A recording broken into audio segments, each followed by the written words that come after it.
Well, this is how I get rid of hiccups.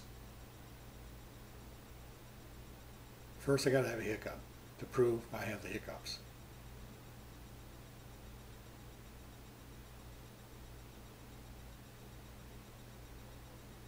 So waiting to prove I have hiccups.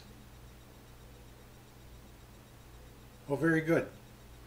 This is how you get rid of hiccups.